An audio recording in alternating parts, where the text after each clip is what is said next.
আসসালামু আলাইকুম। এই যে আপনারা যে বাচ্চাগুলো দেখতে পারতেছেন, মাশাআল্লাহ, এই বাচ্চাগুলোর বয়স আজকে 15 দিন। 15 দিনে এই বাচ্চাগুলোর কীরকম ওয়েট আসলো, কত কেজি খাবার খেলো, তা সম্পূর্ণ বলবো আজকের এই ভিডিওতে। দেখেন মাশাআল্লাহ বাচ্চাগুলো কীরকম চঞ্চল।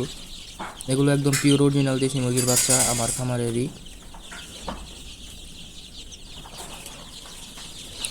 দেখেন মাশাআল্লাহ প্রতিটা বাচ্চারই সাইজ প্রায় একই রকম, খুবই কম ছোট বড়, দুই একটা ছোট হইতে পারে, কিন্তু আর এমনি খালি চোখে সবগুলো একই সাইজেরই দেখা যায় মাশাআল্লাহ।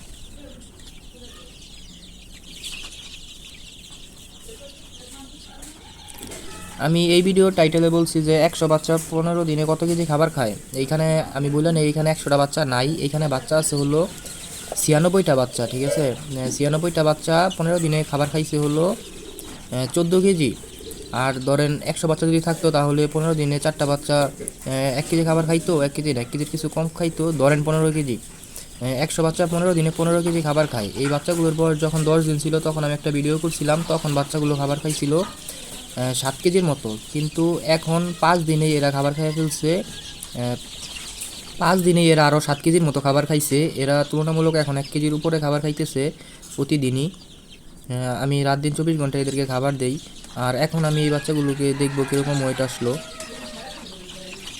15 দিন বয়স বাচ্চাগুলোর আজকে। এখন দেখবো এই বাচ্চাগুলো 15 দিনে ওয়েট কীরকম আসলো। এই যে দেখেন মাশাল্লাহ, দুইটা বাচ্চা দিলাম, দুইটা বাচ্চার ওয়েট আসছে হলো 222 গ্রাম। আরও কিছু বাচ্চা দেখি আবার ওয়েট কীরকম আসে।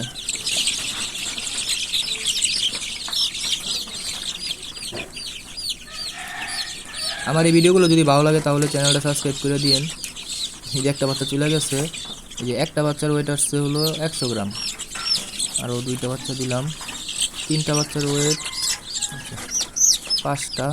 পাঁচটা বাচ্চার ওয়েট আসছে দেখেন মাশাল্লাহ 490 গ্রাম। আরেকটা বাচ্চা দেই, এই 6টা বাচ্চা।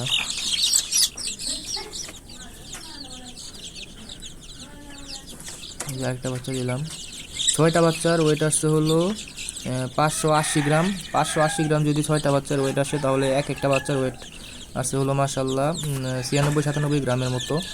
সো দেখেন 15 দিনে একটা বাচ্চার ওয়েট 96 বা 97 গ্রামের মতো হয়েছে আর কি। যেখানে 6টা বাচ্চা।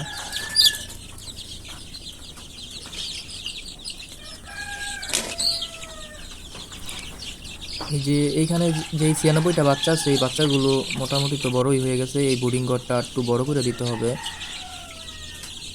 কারণ বাচ্চাগুলো দিয়ে বোর্ডিং ঘরটা ভরে গেছে। আর এই যে পর্দাগুলো উঠাই দিছি, রোদ উঠছে।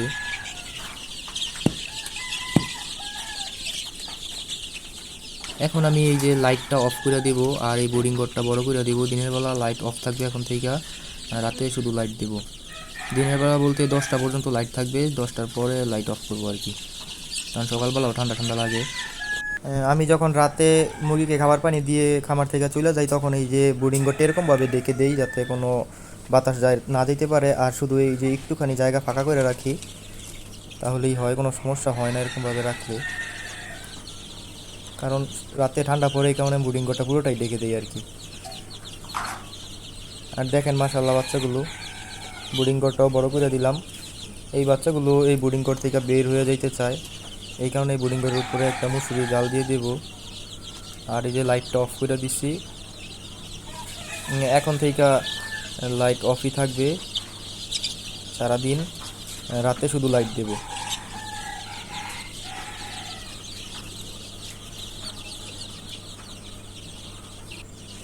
এই যে মশারিটা দিয়ে দিলাম পুরোটা ঘরেই।